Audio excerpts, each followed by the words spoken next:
Alright. Alright, it is 5 o'clock. When you see me do this, it's a little trick. When I crop the video, it's when my hands are up like that. So it's a little trick I've discovered. Hey, it is 5 o'clock by my timekeeping device. So I'm gonna get started. As I mentioned in the one of the emails, I spent a lot of time last session talking about fingerings and chord fingerings, and we didn't actually make it through all the tunes. So this session I'm going to try hard and keep my gob shut more. And we'll just play through the tunes. Now, having said that, if anybody has a question or wants me to review something, I'm more than happy to do that. It's just, just call it out as you think of it as you get there. Okay. Always I like to remind people the recording is on. And I do share the recording with the whole list of Zoom tunes, and there's a couple of people over 100 now on that list. So just bear that in mind. And also bear in mind that when you join, the meeting is set up to have you automatically muted, and that's to allow people to join late and not disturb us. So just if you have a question, if something's not right, whatever, just feel free to unmute yourselves and call it out. It's hard, very hard for me to see hands raised or anything like that on the screen when I'm looking down at my dulcimer to play the tunes. So please just unmute yourselves and call it out. Okay. Does anyone have a burning question from last session that they want to ask just before we get started? It was a lot to cover last session. So I just want to offer that up if somebody has a question. Okay, hearing none, I'm going to go ahead and tune up my dulcimer. I like to tune my dulcimer every time I play it. And there's a couple of reasons for that. Reason number one is it trains my ear to know what the right sound is. And also, when you move your dulcimer from one room to another, from one environment to another, it's a wooden instrument, it's going to go out of tune. Alright, so I start with the bass string. That needs to go down slightly, not up. That's good. That's officially D3, which is the D below middle C on a piano keyboard.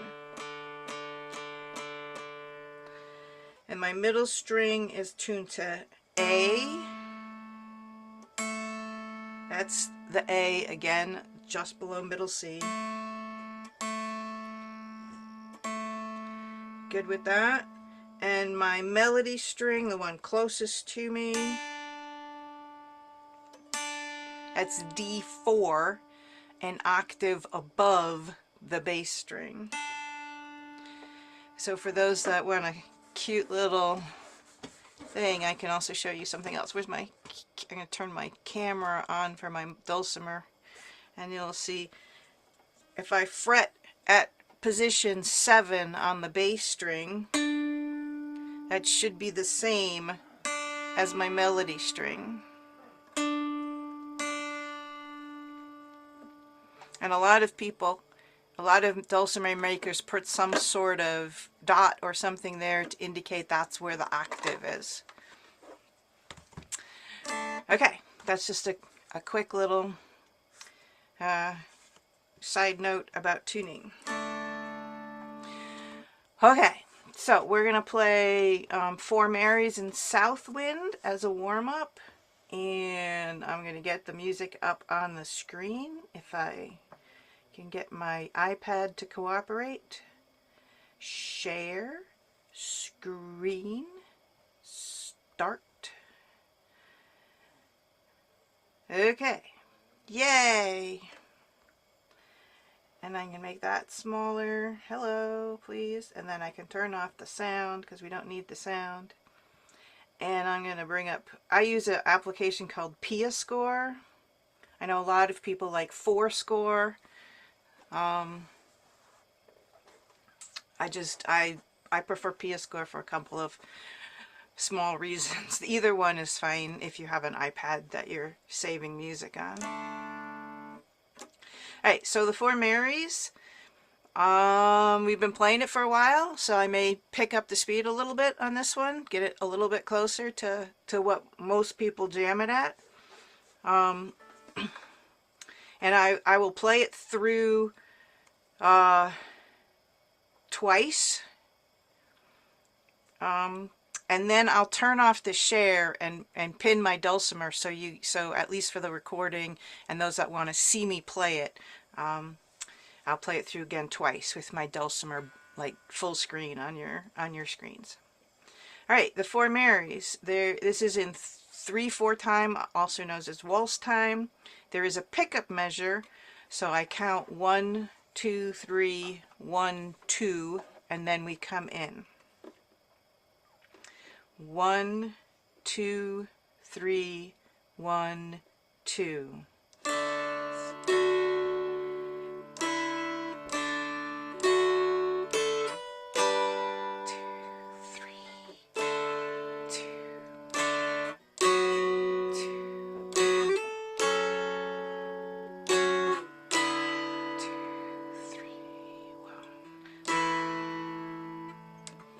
It's late there, sorry.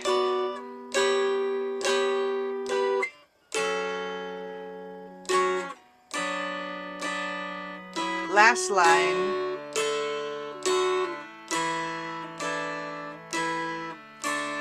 Two, three, 1, 2.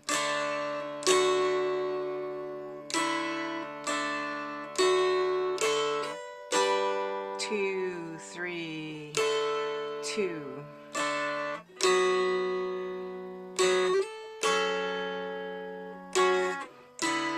Two, 3, 1, 2, 3.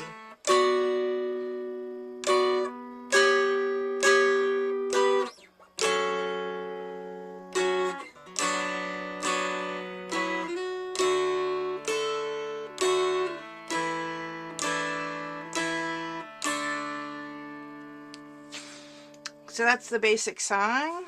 Let me turn off the share. Stop share. And pin my Dulcimer for those that want to see me play it. So, yeah. Oh, come on. Good. Yes, thank you, iPad, for giving me helpful information that I don't actually need.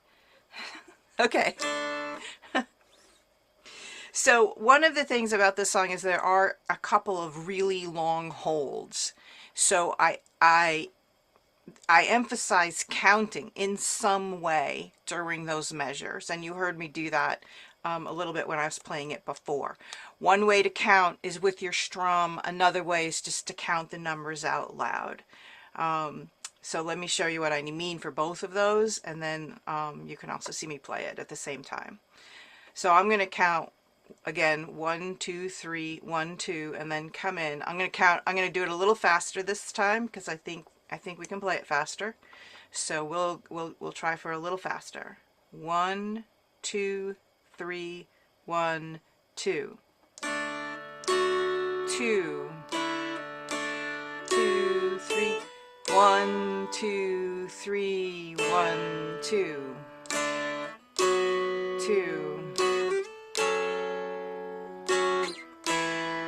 Oops. 2, 3. Where am I going? There I am.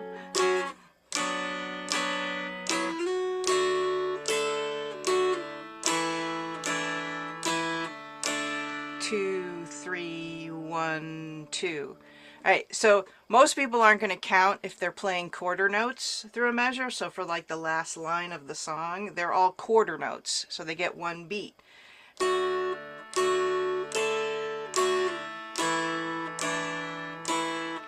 here you have a dotted half note, which is 3 beats, followed by a half note, which is 2 beats. So that deserves some way of counting. And if you note, my hand keeps going through that. So that's one way to do it. 1,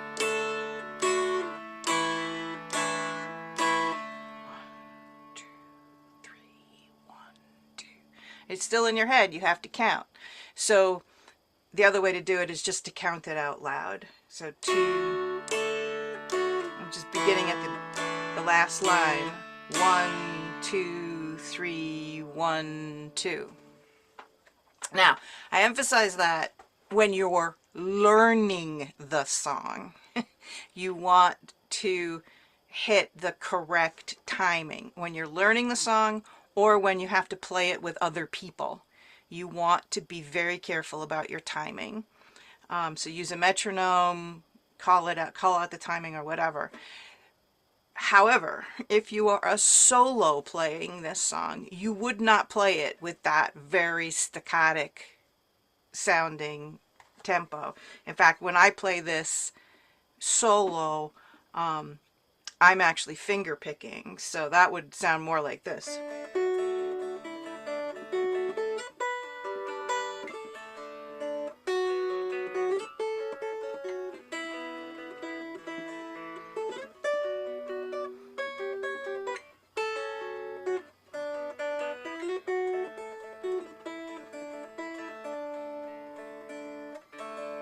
So again, what I'm trying to demonstrate is that when you're learning a song, practicing it to play with others, you're going to play it one way.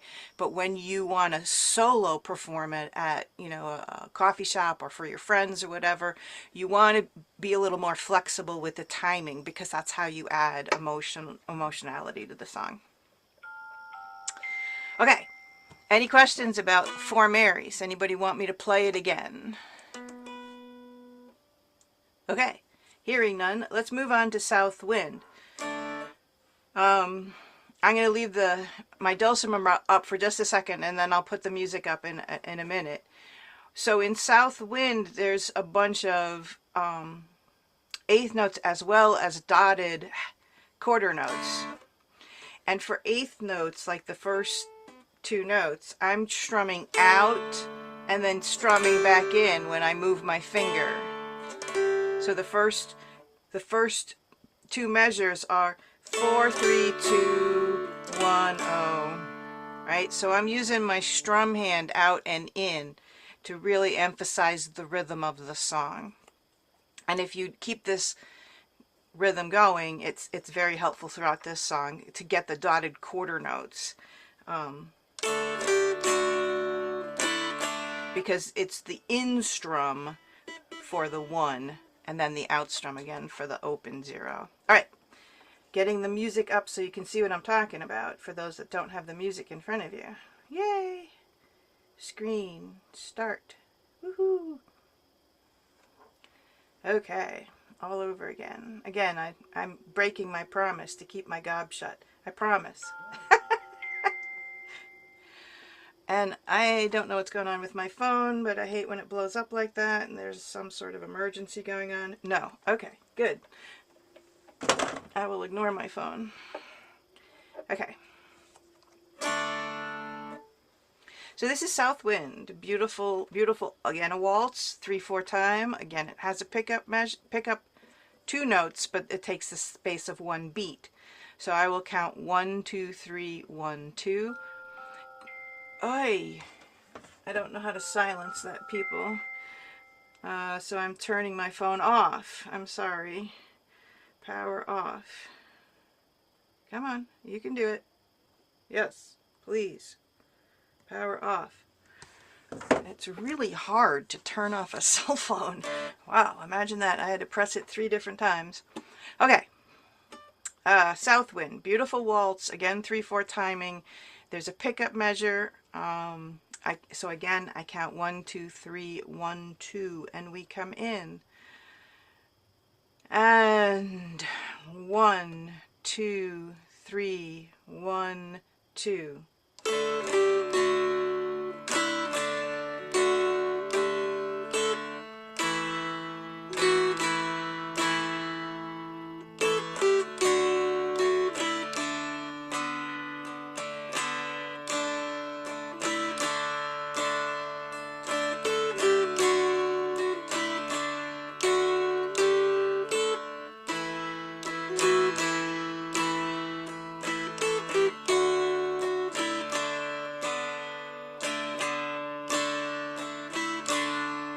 This is the B section.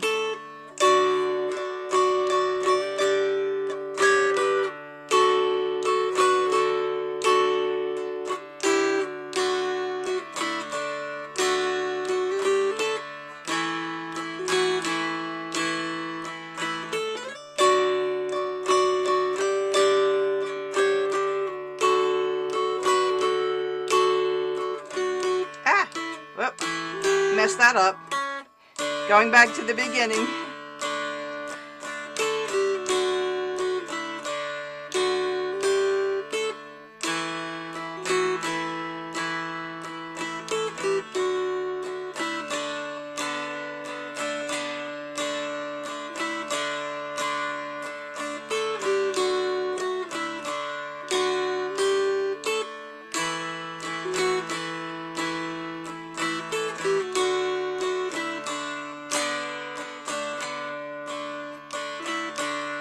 B section.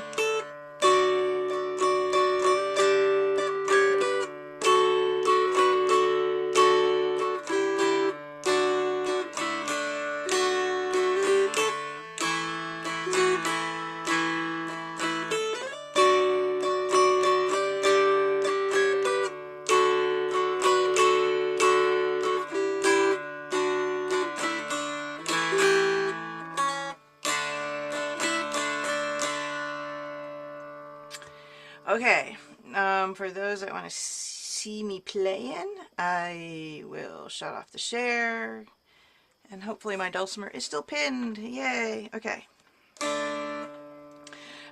So one of the things about this song is, some of the songs, and this one is an example, is I have it memorized, and so I trip myself up constantly when I have a song memorized by looking at the music. Because I just like freak out, like, where am I in the song? So just keep that in mind. That's something that is a downside to memorizing songs, but the upside to memorizing songs is that you can play them much more expressively.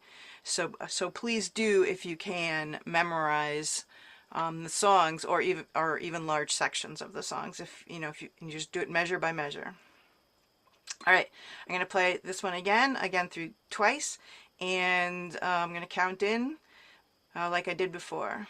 1, 2, 3, 1, 2.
Okay, a little extra improv at the end, but I think you get it. Any questions about Southwind before we move on? Oh, cool. All right. Moving on. On my list, we have this funny little tune called Goddesses. Let me get the share up so you can see the music. This is a song that comes from a huge collection of English dance, country dance music that a man by the name of Ford put together. There are hundreds of tunes in this collection, and it's all from 1700s English dance tunes. This one kind of caught my eye, and it seems to work out pretty nicely. This is in the key of E minor as opposed to G. Excuse me, as opposed to D, and so it sounds like a little more haunting. All right, so this is in 4/4 timing, even though it's a dance tune. And there is no pickup measure, so I'm just going to count 1, 2, 3, 4, and then we come in. And as you probably have noticed, I like to try and count to the beat that I will be playing the song. So sometimes I don't get it quite right, but I try. But that's how I learned to count in. And a lot of other people just say 1, 2, 3, ready, play, or whatever.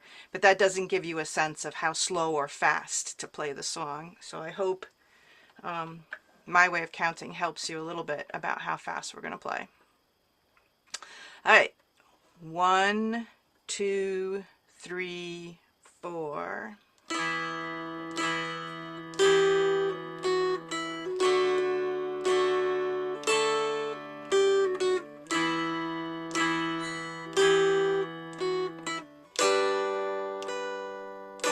That repeats.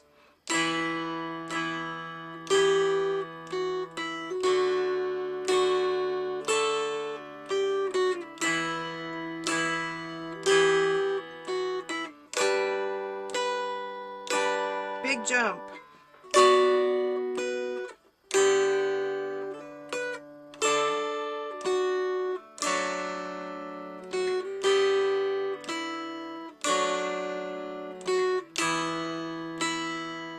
An even bigger jump. Ah, missed it.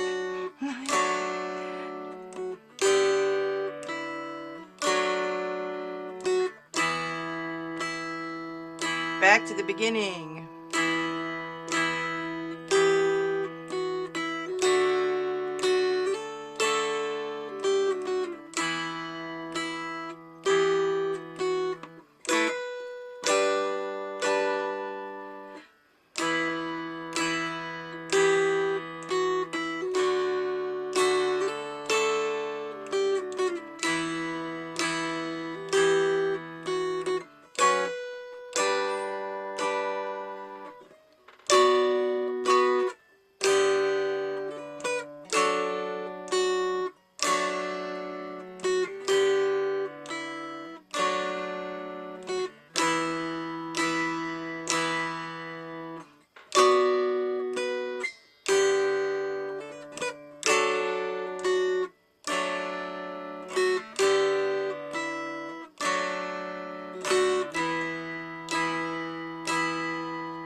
All right, yay! Once more for the purpose of seeing it. Okay. Let's see if I can play it. Okay, thank you. I'll go a little faster this time. Again, count to 4 and then we come in. 1, 2, 3, 4.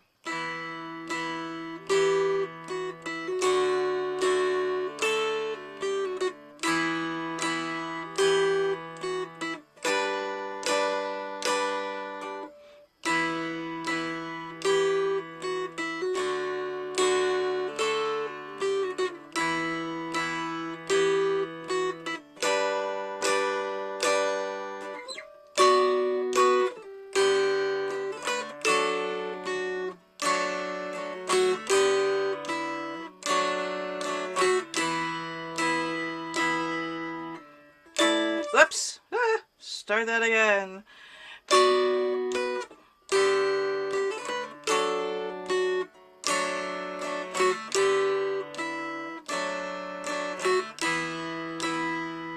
One last time on that line.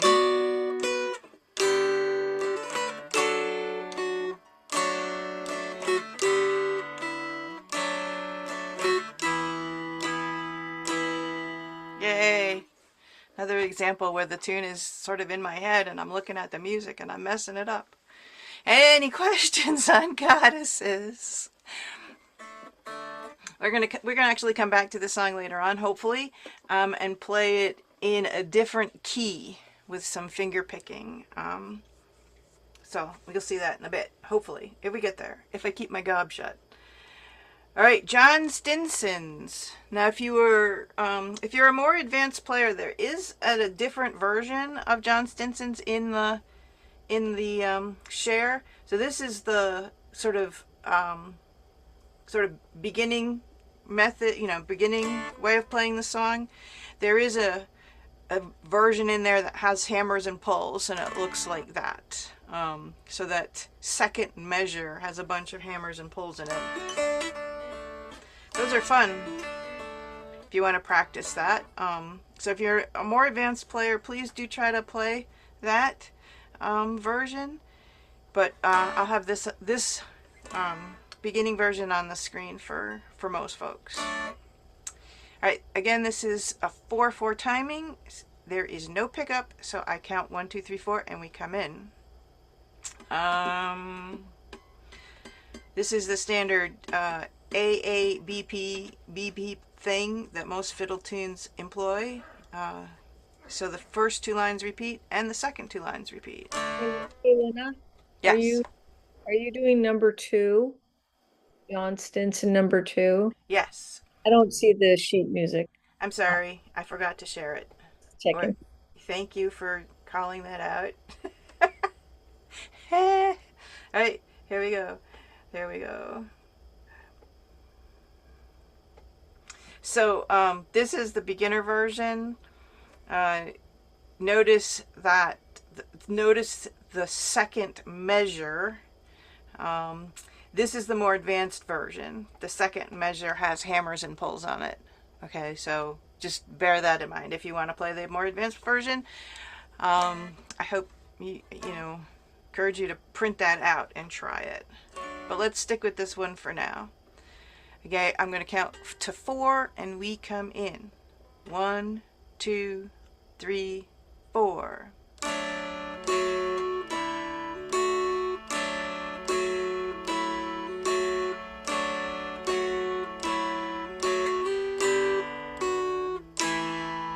Second line.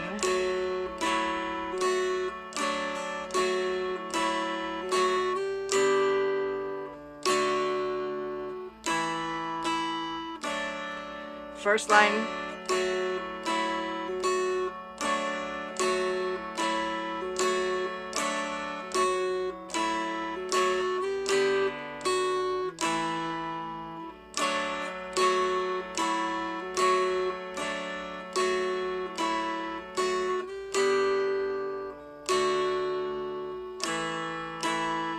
Now third line. Whoops. Well, let's start that again. I'll count to 4 and we'll come in. There's 4 beats in a measure, Lena, not 3. Okay. 1, 2, 3, 4.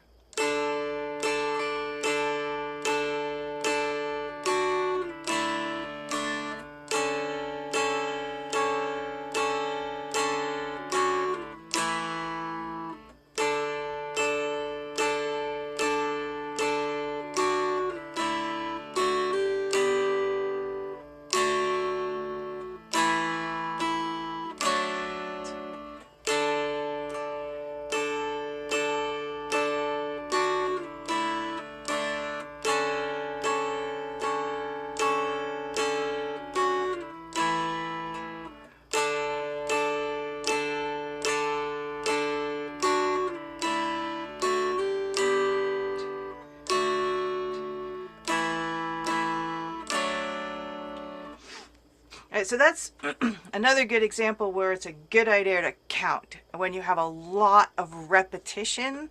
Um, for example, in the B part of this song, you're basically playing this 3/4 chord shape for 5 beats. 1, 2, 3, 4. 1, 2, 3, 4. Then you switch to the 4/2. 1, 2, 3, 4. 1, 2, 3, 4. Then you're back. 1, 2, 3, 4. 1, 2, 3, 4. 1, 2, 3, 4. 1, 2, 3, 4.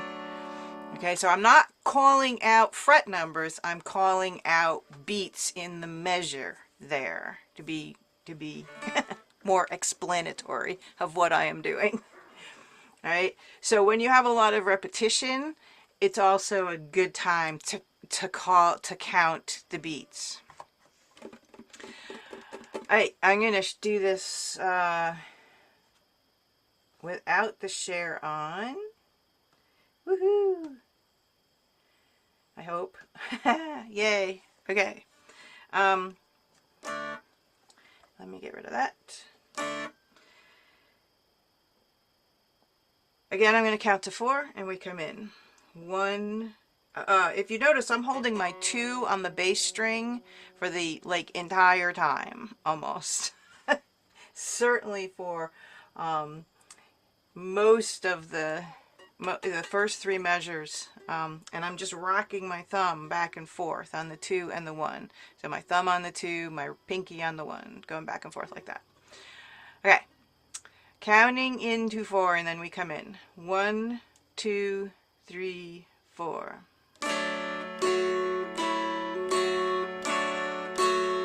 My hand is barely moving. Now it moves. Same pattern.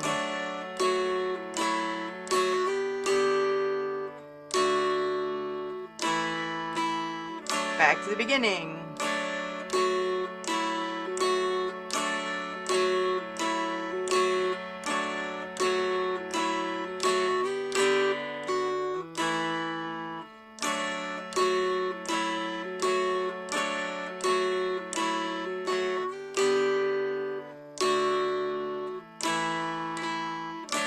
B part.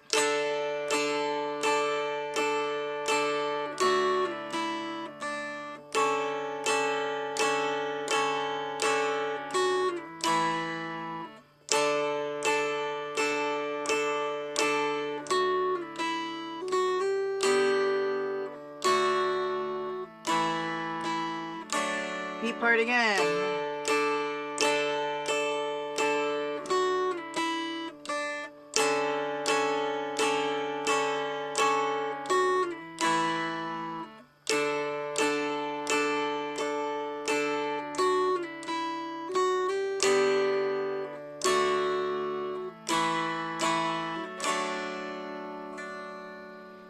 People good with that? Questions about it? It's a fun song. I have a question. Yes. So sometimes you've told us they write all of the 3 bars and you play what it says, and other times there's an assumption that you play all 3 strings. So I'm just a little confused down at the bottom, the B part. Are we supposed to try to only play the bottom 2 strings or go all the way across on all 3 strings with the open one farthest away? Oh, good question. Good question. So, generally speaking, for that B part, the 3, you can strum across. If the bass does not have a number on it, it's usually just played open. When you What you don't want to do is the opposite. If the melody line on the tablature does not have a number on it, you want to avoid playing the melody string. So an example of that, let me get the screen share back up and I can show you an example of where that happens. It actually happens in Southwind. All right, cool. The share's coming up.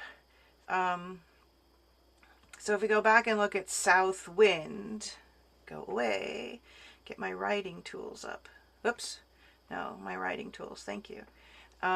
So in this measure, right, there's no number on the melody line at all, okay? And that's where, if you look at those notes, you know, those people who don't read notes, don't worry. But the first note in the notation section is a B. Take my word for it. It's just a B. And it's that B is below D, the lowest D you can get to on your melody string. So that's where the melody, quote unquote, the melody goes up onto the middle string. Okay? Now, the problem with this is that if you play all three strings, your brain thinks the open on the melody is the melody note, because the brain always picks the highest note it hears as the melody note. If you hit only the middle and bass string, the brain will identify the B as the melody note, the one on the middle string, okay? So that's the reason why you can get away with, in John Stinson, playing all three strings in the B section, because the bass is just a droning bass and it's not confusing the melody. But you can't do the same thing in Southwind when you want to accentuate the melody on that middle string. Does that help answer the question? Great. Okay. And quite frankly, it's your choice. If you wanted to play that B section in John Stinson, like,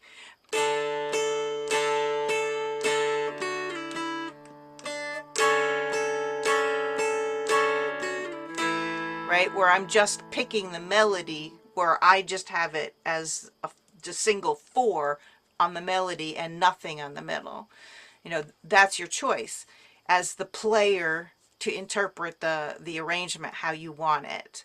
Or, you know, if you just want to play straight across all the strings, it's fine too. It's just, again, when you're playing solo,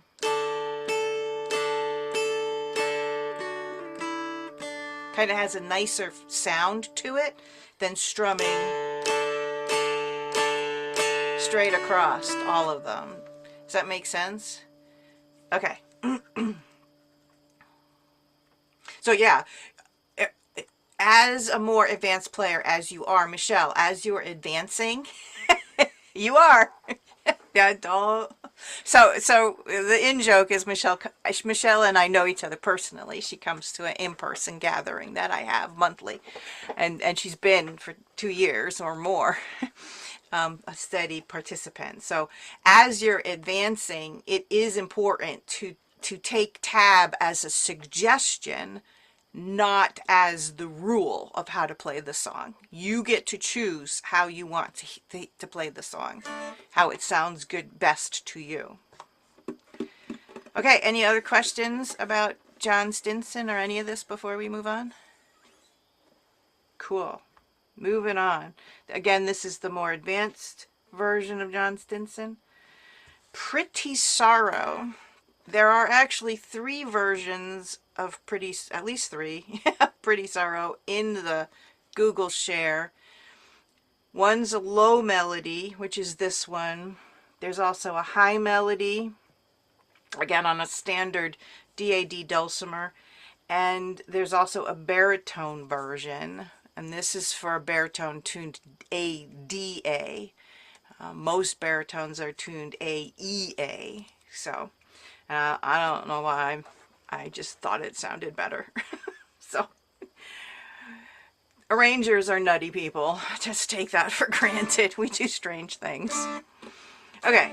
So this is a tune in the key of A. All right. So A lot of these notes are on the middle string. And when they are on the middle string, you have to sort of individually pick them. This is a stretch for beginners, to get used to picking only a single string. But that's why I like to include it in our set of songs, because it helps stretch you as a player, if you're just beginning out. So for this particular tune, I would suggest play it as written. So for the first note is just pick the open middle string, then strum across the 2 0 0, and then pick the 1 and pick the open.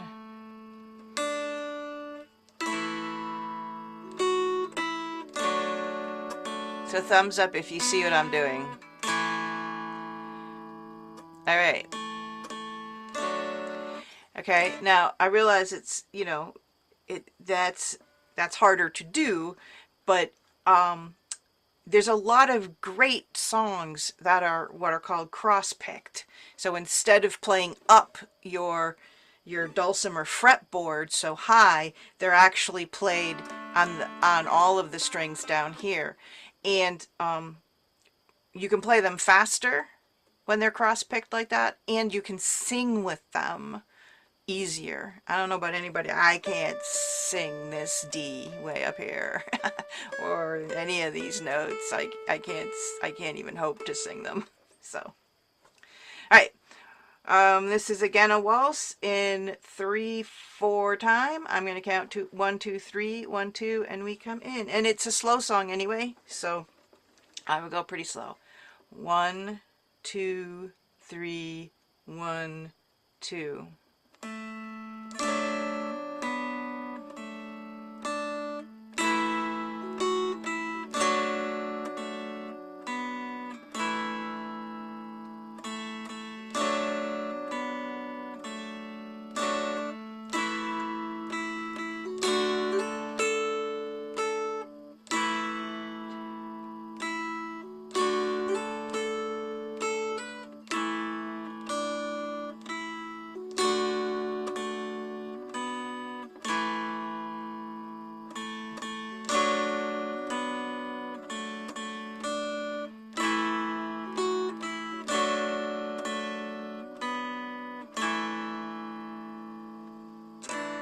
Pretty song.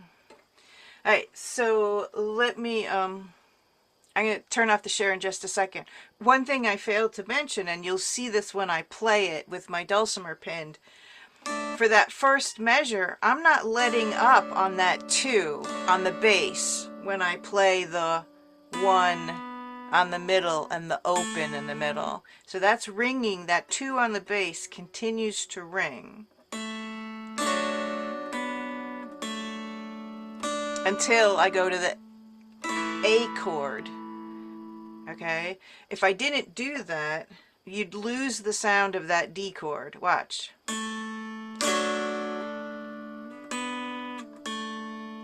You see how as soon as I lift up my finger, the sound of that D chord goes away.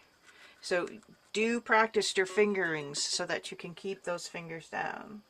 All right. Stop the share so you can actually see what that looks like when I play it. Okay, we can do this. Okay, yes. Whoops. Okay. Again, I'm going to count, for those of you that have the music in front of you, this is Pretty Saro, low melody, count 1 2 3 1 2, and then we come in. 1 2 3 1 2.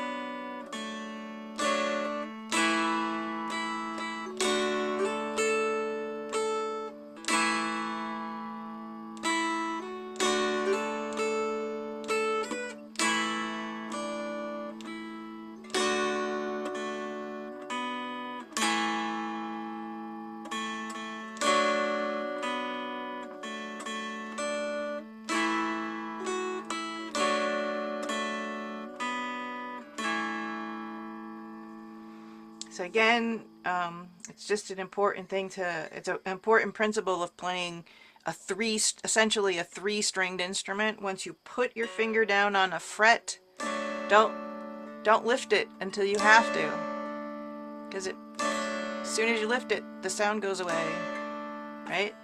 And that's what that is. So I'm putting my finger down, then I'm putting my finger down over here. I'm using another finger. Now I change. And likewise, with the A chord established, I use my thumb until I move back to the D chord. Alright? Questions about Pretty Saro? Is anyone trying the more advanced high melody one? If you're playing the chords on that, you are definitely an advanced player. If you're even close to playing those chords. For a number of reasons. Anything above the 7th fret is you've moved into intermediate status, and then with those chord changes, those are pretty spectacular, doable, and very pretty. But all right, any questions about this Pretty Saro? Good with it? Think it's pretty? It's a pretty song. Okay. Moving on. Farewell to Tarwathie. So this is an arrangement, not my arrangement, this is an arrangement by Bonnie Carroll. She's graciously agreed to let me share this with everyone. It was a song popularized by Judy Collins. But it's a much older song, and a lot of the music that came out in the late 60s and 70s that was quote-unquote folk music was music that was traditional. Sorry, I'm trying to get the screen share up and talk at the same time. Woohoo! Okay. So a lot of this music that came out in the 60s and 70s as folk music was really traditional Irish or Scottish tunes that the people singing them sort of popularized. Alright, so the tricky part about this song is the timing of the dotted quarter notes. So watch that. Pretty much everything, the whole rest of the chording and everything is pretty straightforward. But yeah, those dotted quarter notes followed by eighth notes is kind of tricky. But let's give it a whirl. Again, 3/4 timing with a pickup. So I'm going to count 1, 2, 3, 1, 2, and we come in. And we're going to do this slowly because the rhythm is pretty interesting and actually very lovely. 1, 2, 3, 1, 2.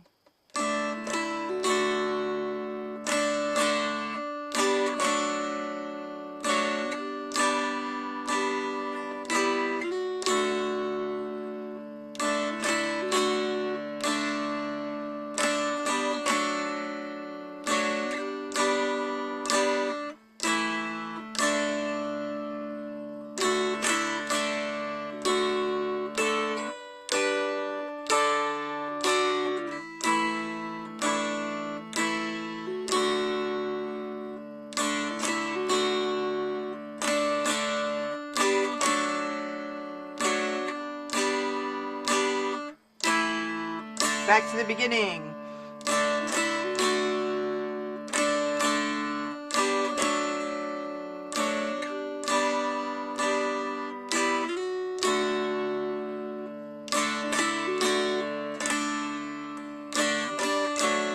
I think I messed that one up.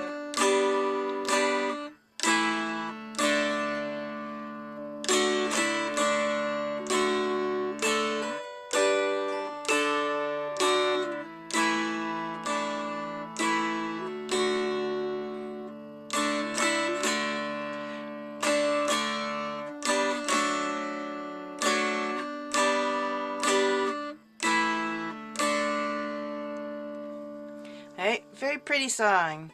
And this is an example of an arranger who puts in all the numbers. All of the opens are there. Okay, so there are people who do that. um, and it's pretty, but you know, you can also, as I say, you can play it that way, or you can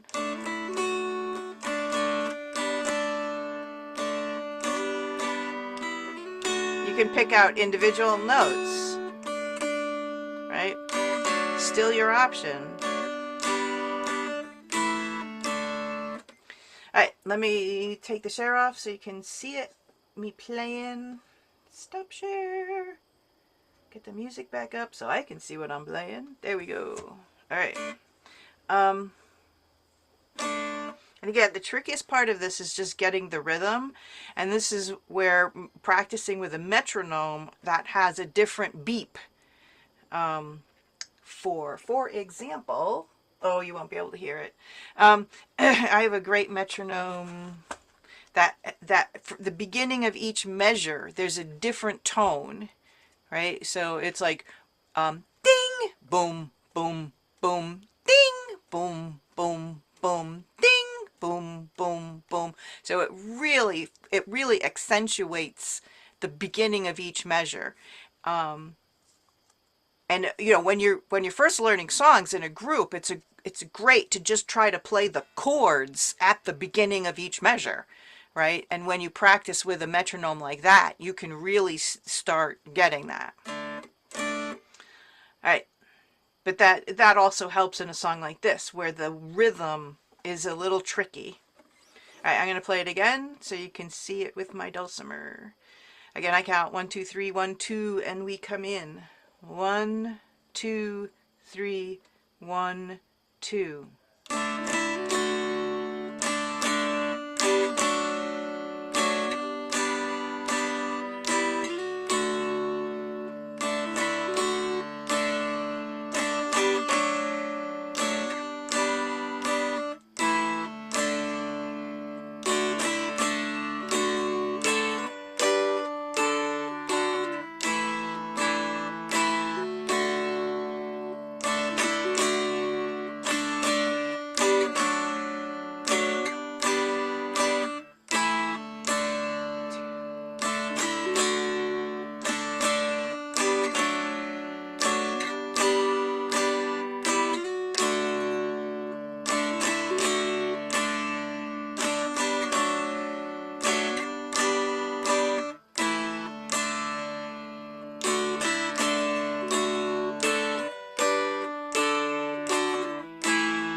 Another way to get the rhythm of the song is to sing the song. So listen to Judy Collins' version, you know, 4 or 5 times, and then come back and sing it. Farewell to Tarwathie, a Dermormond hill. And you'll be able, when you're playing and singing, it comes out, the rhythm comes out easier.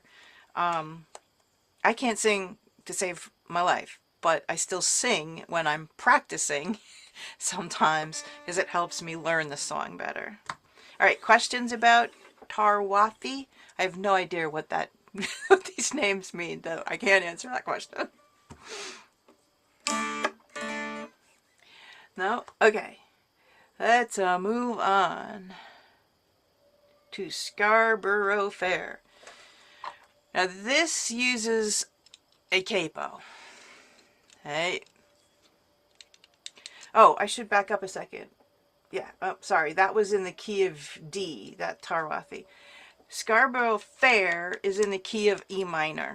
Now you can play E minor tunes on your dulcimer without a capo, but using a capo makes them so much easier to play in certain situations. All right, so we get our capo, clamp it down. Everyone says to check your tuning, and yes, if I was recording or performing or something, I want to carefully check my tuning. But in this case, I'm checking to make sure that every string sounds clean and doesn't buzz. Okay, Usually when you put a capo on, it changes the tuning subtly so that, yeah, but it's okay. We can work with this. So there are a couple of different versions. Well, there's a lot of different versions of Scarborough Fair actually in the share. Let me get the screen up with the music.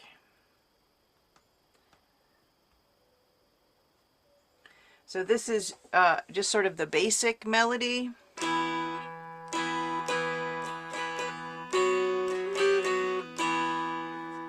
Everyone's familiar with this song. Okay.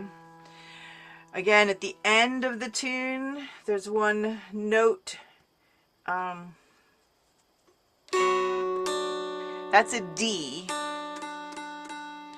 And because we've taken away the D on the melody string, because we have a capo on, we have to play that D at the fret number 3 on the middle string.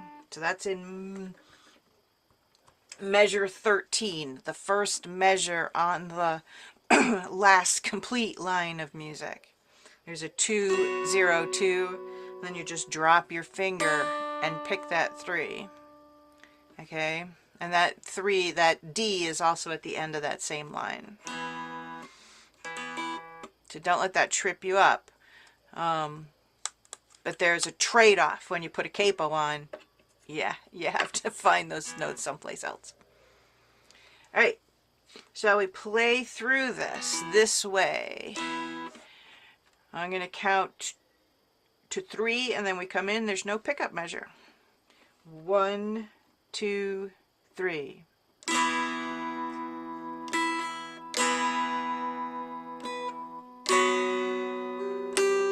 Sorry. 1, 2, 3. 1.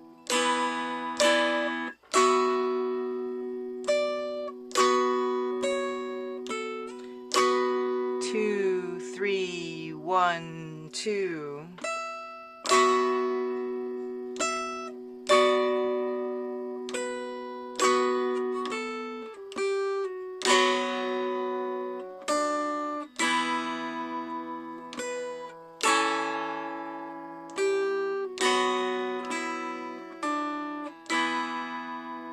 Basic song. Notice there's a couple of long holds, and that's where I was counting out the beats. The end of the first line of music and the end of the second line of music. Those are really long holds, and so it's a good idea to count that beat out in your head, or out loud if you're by yourself. All right. So another version of the song in there is this finger pick, flat picked version.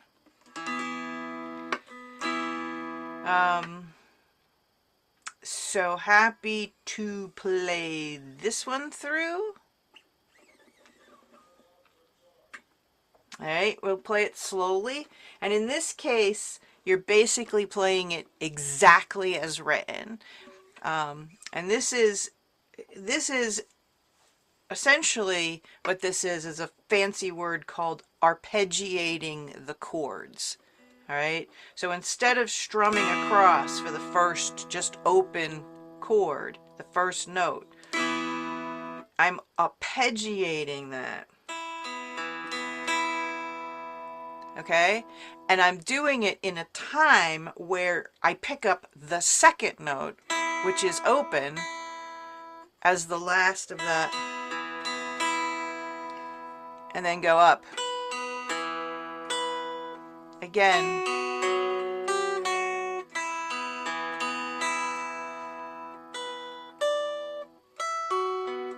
Okay, so you see what I'm doing? That's a fancy word for, instead of arpeggiate is a chord, is a fancy expression for, instead of playing all 3 notes of the chord at the same time, to spread out the notes of the chord. And the tricky bit about this is just getting the timing right. Sometimes you can play a lot, sometimes you can't play that much. All right, so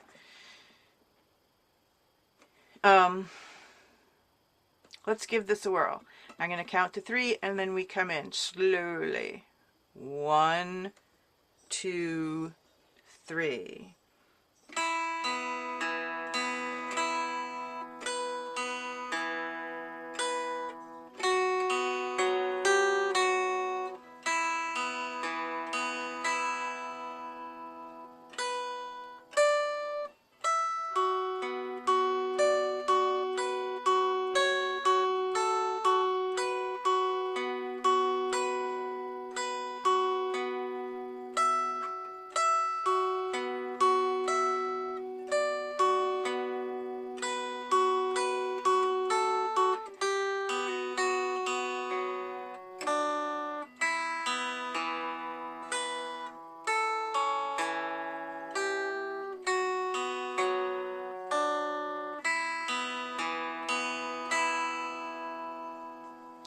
All right, Michelle, you're laughing. I'm really good at the ones that are all zeros. Yes. And isn't it pretty? um, so this is something that takes practice. And I'm gonna stop the share for a second so you can I can show you the finger picking that I do on this, because that's also worth practicing. Okay, and then this goes away. So cross picking like that, I'm taking my pick and I'm just like I'm trying to watch the screen while I do that. That's not gonna work. So you see I'm just rocking my pick. Sometimes I'm plucking out, sometimes I'm plucking in. Whoops. Don't watch the screen, Lena.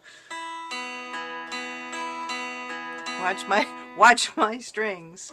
Okay? So that's essentially what the thing that you want to practice is this.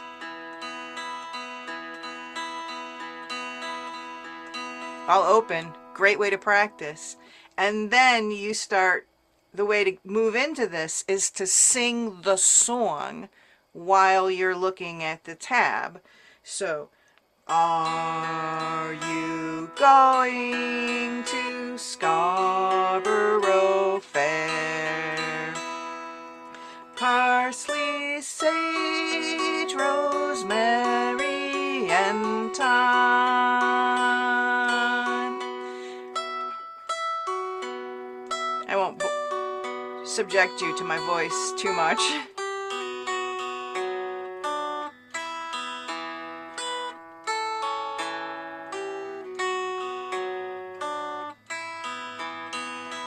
But by practicing that finger picking, excuse me, that picking while singing it, it's helpful. You'll automatically say, "Oh, I got to put a finger down in a different place there." And finger picking is essentially the same thing. I use these 3 fingers and assign them melody, middle, and bass.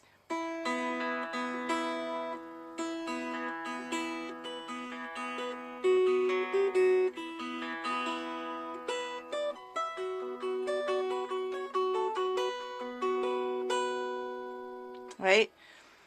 It's a much softer side. It's a much softer sound. And you know, if you're going to do like a 3-song open mic or something, you're going to want some fast, funny, fun tune, but then you're going to want to throw in a nice, soft, pretty tune somewhere in there. So that's...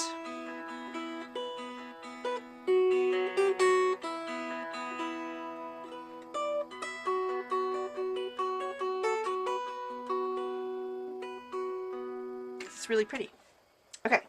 Questions? Other questions about Scarborough Fair? It takes lots of practice, so this is offered as a challenge, and you will get it. It's just something that you have to commit to practice.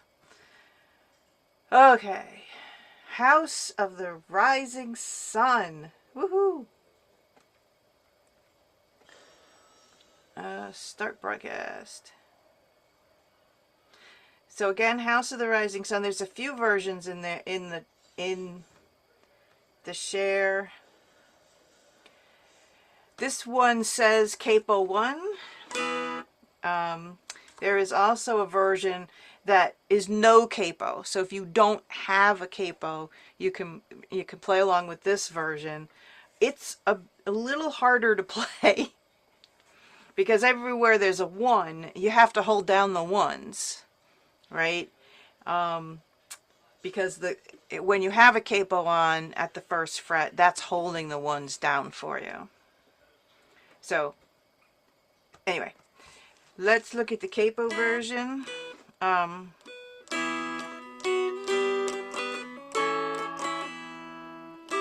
so there's a weird chord here at the beginning of the second line of the measure and the last line, the fourth line of the music. Excuse me.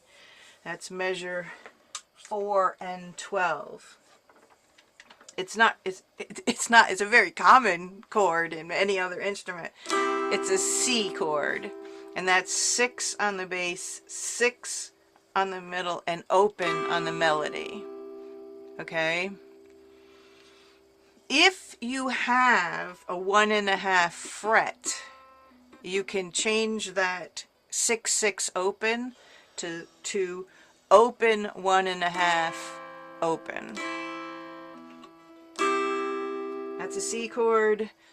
Open 1.5 open is also a C chord with a capo on the first fret. So that's, again, a 1.5 fret helps you play certain songs, particularly those with C chords in them, a bunch easier. But anyway, you have to be prepared for that. The first time that comes around, from the top line of the music to the second line of the music, it's pretty easy because you're on an open, and then you can just reach for the 6/6. The second time it comes around, you're moving down from 3 pretty quickly, 3, 2. So that's a pretty fast transition. So that's something you just practice in slowly and in isolation. So if I wanted to get good at that, I would start at measure 11, which is 4/4/5, 2 beats.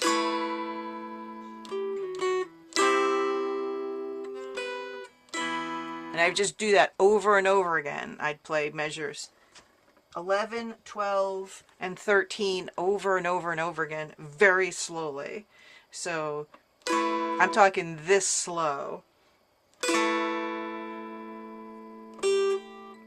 Oops, I'm sorry. I play the right notes, Linda.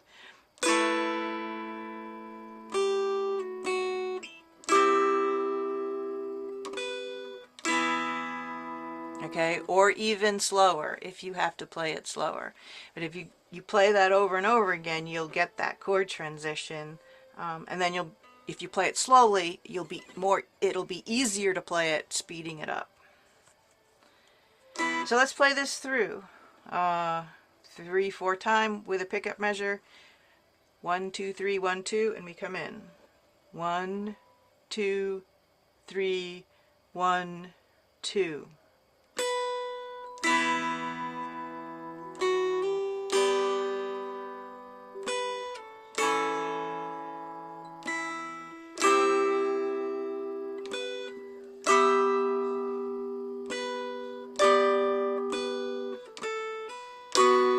Two, three, 1 2.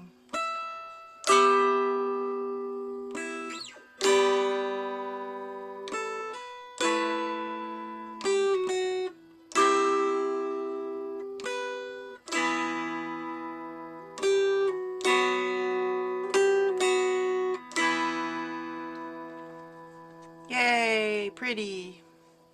Alright, I'm going to turn the share off so that I can play it once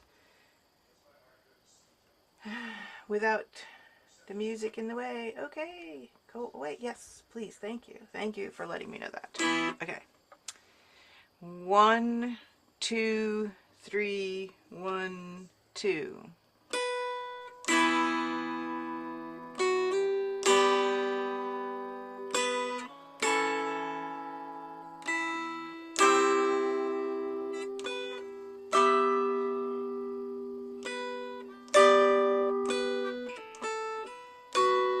2 3 1 2.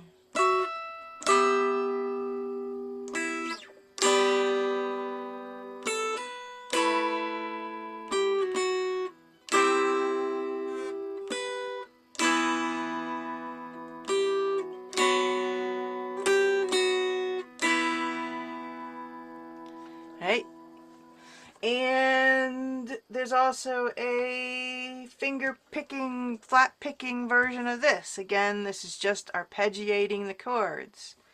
So I'll play this through this way.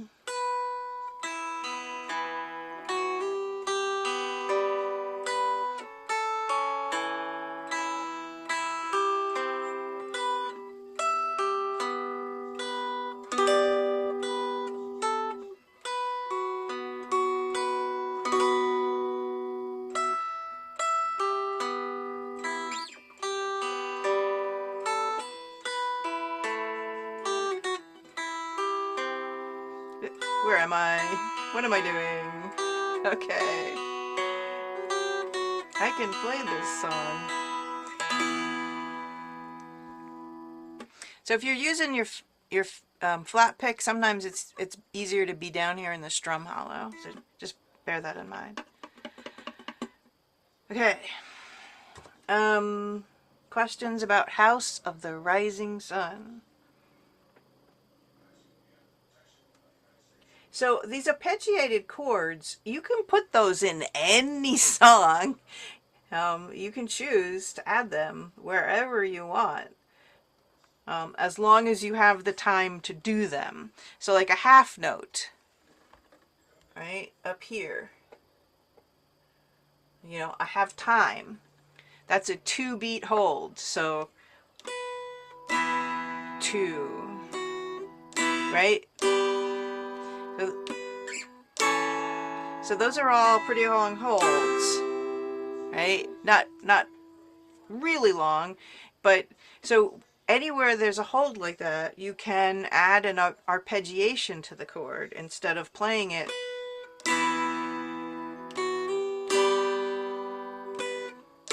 like that. You can play it with this separation of the notes.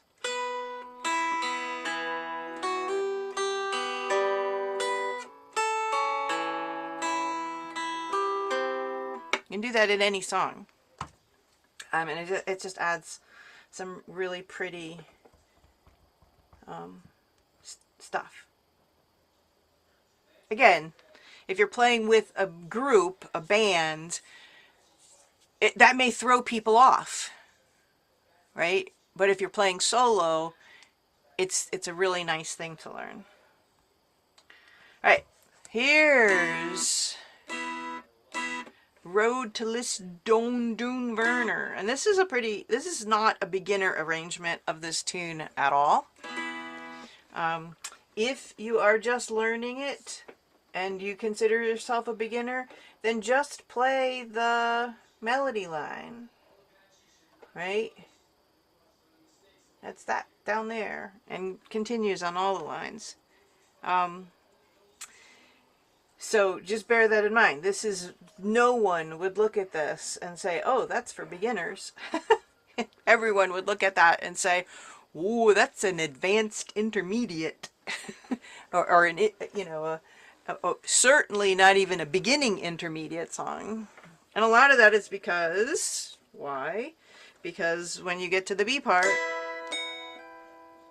you know, you're way up here. So I have to shove my dulcimer way off my lap to play this song. Alright, this is in 6/8 timing. It is in the key of E minor. There is no pickup, so I'm going to count to 6 slowly, and we are going to come in. 1, 2, 3, 4, 5, 6. I'm sorry. So the tricky part about 6/8 timing is that what looks like a quarter note in most, which is the first note of the music, gets 2 beats, because 6/8 timing means that the 8th note gets 1 beat. So the rhythm for this song goes something like this.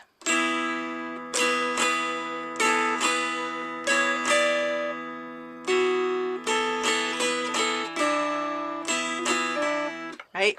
So I always, when I make the switch from playing 3/4 music to 4/4 timing and all that kind of stuff, it always takes me a moment to get my head around, oh, right, this is in 6/8 timing. So let me try that again. I'll count to 6 and then we come in. 1, 2, 3, 4, 5, 6. Can she do it?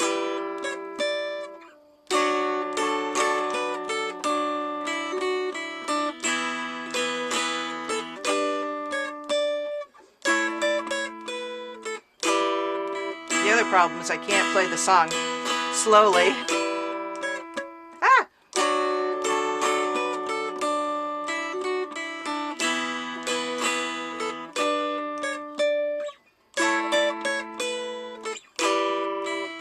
Alright, now I'm going to try to slow down.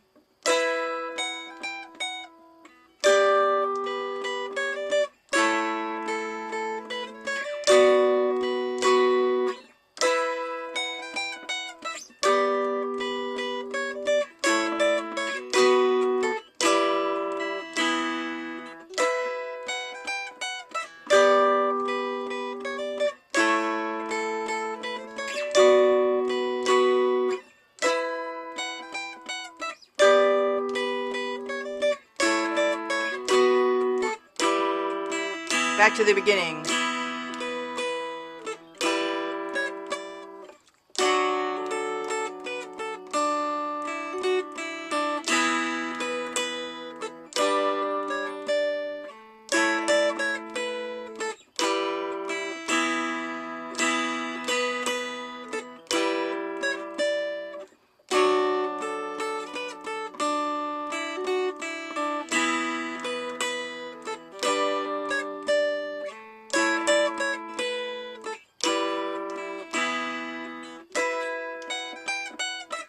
Ah!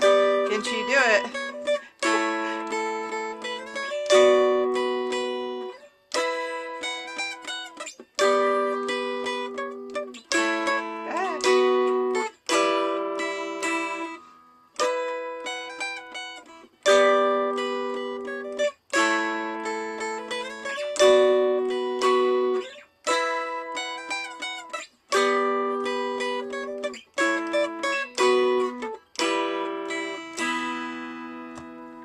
Alright, I think it's helpful to see me play that one on the medicinal. Okay. So for those that want to try it with me, I'll count to 6 again. I can't promise what pace we're going to play this at, but because it is really hard to play it slowly once you've played it fast. So I apologize for that. 1, 2, 3, 4, 5, 6.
So I think I added this as a demonstration of why it is so important to learn how to use, like I was talking earlier, learn how to use your fingers efficiently, right? Because if you're so for example, the first part of the song, there's a 2 3, the last 2 measures of the first line, it's 2 3 2, and then I'm using my thumb, and then I'm not moving anything here essentially, because the next is a 3 on the middle string, and I'm still holding these 2 down when I lift up my ring finger to play the 0 and then put my 2 finger back down. Alright, so that whole thing looks like... Whoops, sorry. Let me get it in my head.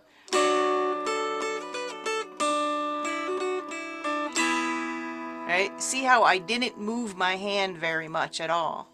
And that holds true on the B part with these really high notes, okay? Right?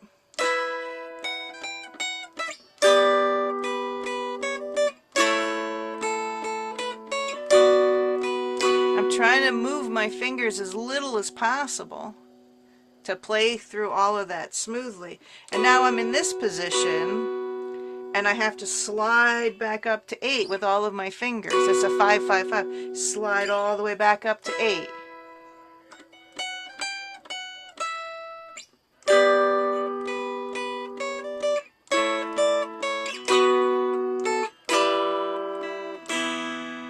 Okay, so that's just one, again, a principle of trying to play a 3-stringed instrument is to try and get your fingering for these chords and the chord changes so that you're using your fingers really efficiently. And the reason why is because you have to speed up. These songs go so fast in jams. I mean, literally.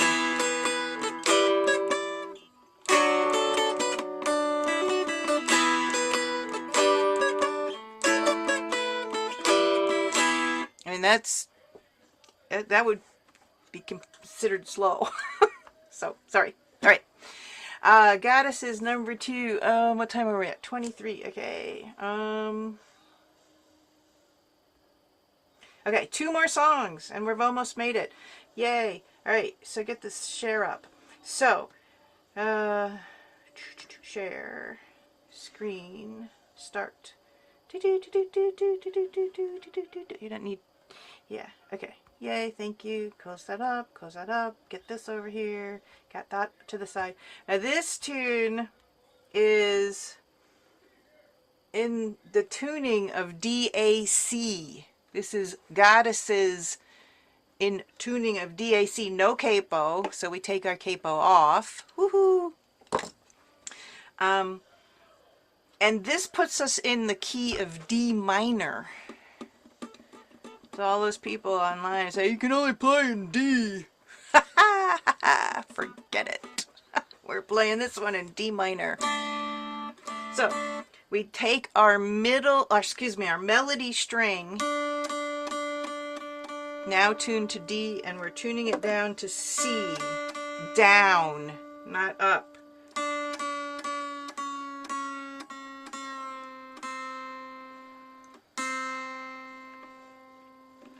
Usually you can get away with, 2 or 3 moves up or down. I wouldn't go farther than that. Okay? Sounds weird. Sounds really weird. Everybody there yet? All right, is it C4 or C3 and no sharp? C4. C4. C4, not C sharp. Sounds like that.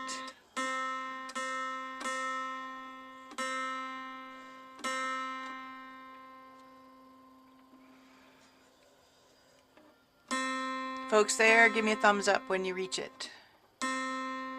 Okay. Yay, okay, good. So this puts you in a minor tuning. It sounds minor. Just if you strum across it, it's like, oh, that sounds weird. But a lot of older music, like Middle Ages music, 1700s, 1600s, 1500s music, this is a great tuning for that. And then this is a very, let me get rid of the righty stuff. This is a very simplified finger picking or flat picking version. Same tune as before. I'll count to 4 and then we'll come in. 1, 2, 3, 4.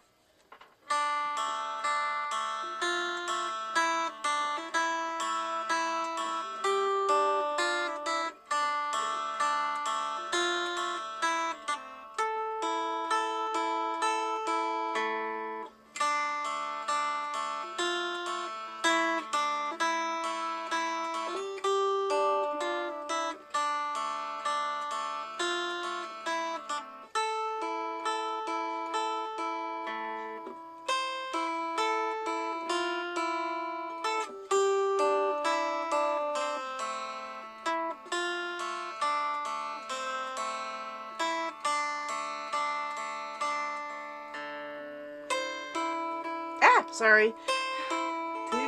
Can she do it?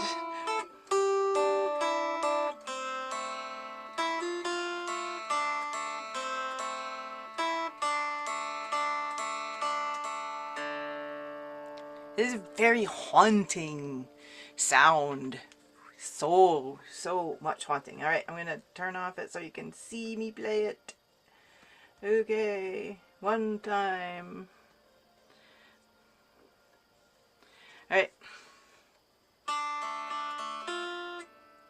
All right, I'm getting rid of the pick.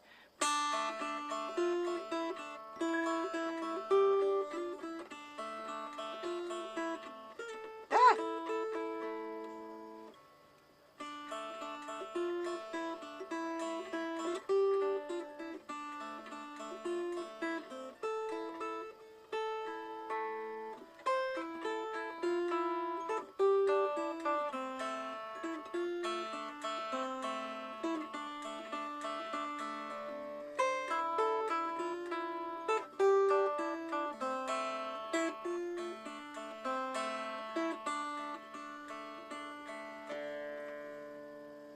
Hey, so what you want to do for your audience is give them like different sounds, you know, if you, especially if you're playing like a lot of different tunes. Whoops. Ooh, don't want to go there. Hold on.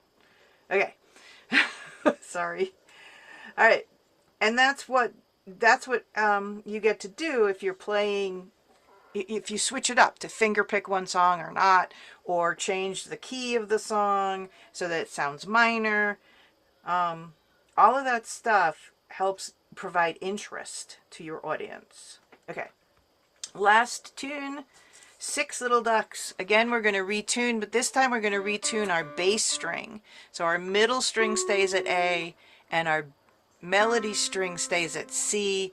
We're going to go to up to F. Please do this slowly. I'm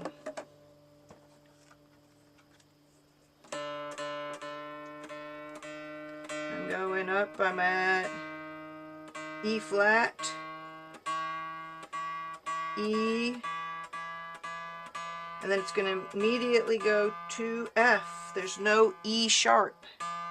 There's no F flat. So that is an F. That's F3.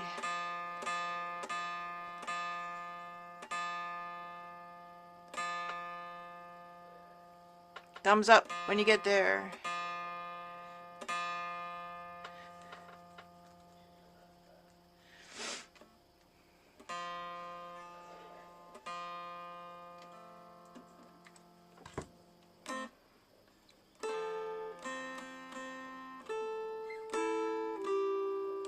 Yay!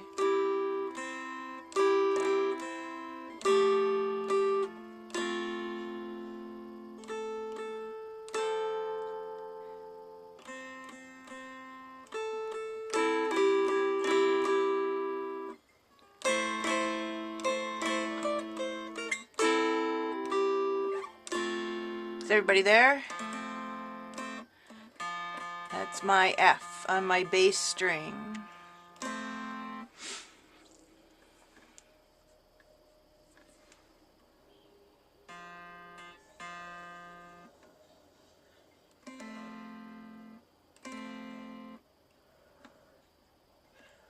All right. Got another one there. Everybody there? Thumbs up if you're there. F, F, yay. Okay, that's all the thumbs I can see, so we're going with it. Thank you. All right, so I like this tuning. It's an open tuning, meaning that's a full F chord, F-A-C, full F chord. If you bar at the 1 fret, that's a full G chord. That's a G. Okay, at the 2, you're an A, and all the way, all the way up. So So one of the things that, you know, a lot of dulcimers sound really nice in this tuning. This is equivalent, exactly the same type of tuning as what you might have seen called D, F sharp, A. So there's tab out there that says D, F sharp, A. You can play that tab as written, tuned F, A, C.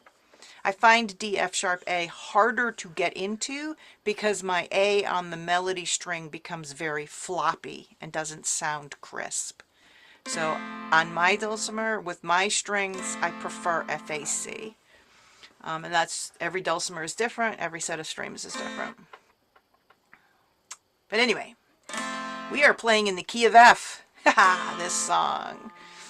All right, this is 4/4 timing. There is no pickup. There's a 1+ on that first thing. If you don't have a 1+ fret, just play 005. Just leave the 1+. Forget it.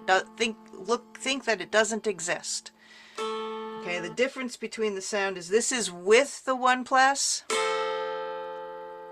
This is without the 1+. There's not much difference in the sound. Okay? All right, I count to 4 and then we come in. 1, 2, 3, 4.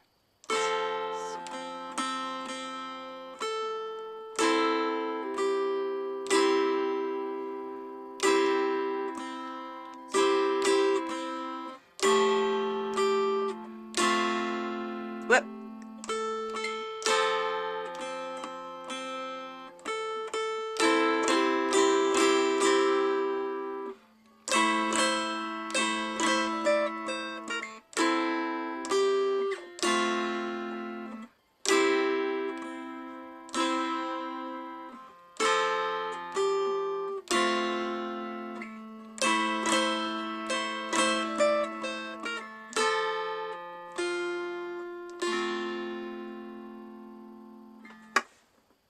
Pretty song. Okay. I'm going to play this through without the share on just because some people have asked me to do that. Yay. And okay. And there we go. All right. Again, I count to 4 and then we come in. 1, 2, 3, 4.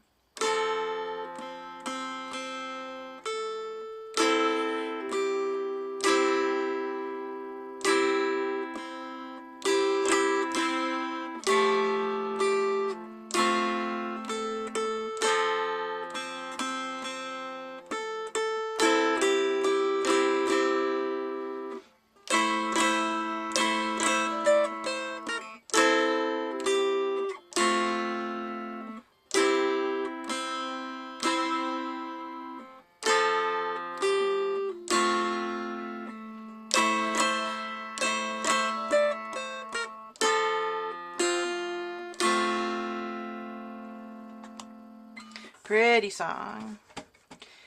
And let's see, get my face camera on. Woohoo! And take off the pin. Woohoo! So I hope that was helpful. Getting through all the songs. And we're only 5 minutes late. Sorry. Thoughts, questions? We'll play these songs one more time in October.